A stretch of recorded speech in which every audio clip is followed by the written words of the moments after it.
আমরা সবাই জানি স্ক্রিন টাইম বাচ্চাদের জন্য একদমই ভালো নয়, কিন্তু একদম জিরো স্ক্রিন টাইম এটা কি সত্যি সম্ভব?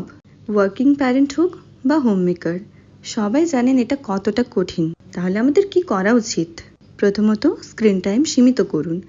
যেমন ঘুম বা খেলার একটা রুটিন থাকে, সেরকম স্ক্রিন টাইমেরও একটা রুটিন তৈরি করুন। হাই স্টিমুলেটিং ভিডিওগুলো এড়িয়ে চলুন, যেমন কোকোমেলন, সুপার সিম্পল সংস, এইগুলো দেখানোর বদলে বরং কিছু গল্পভিত্তিক ভিডিও বা লো স্টিমুলেটিং ভিডিওস এইগুলো দেখতে দিন।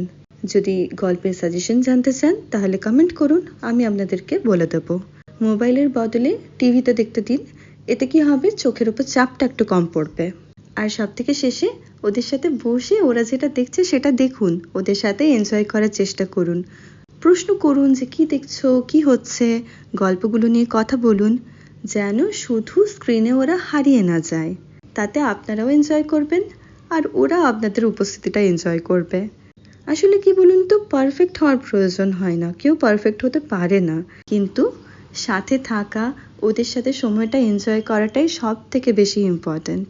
কমেন্টে জানান আপনারা আপনাদের বাড়ির ছোট সদস্যকে কেমনভাবে সামলান।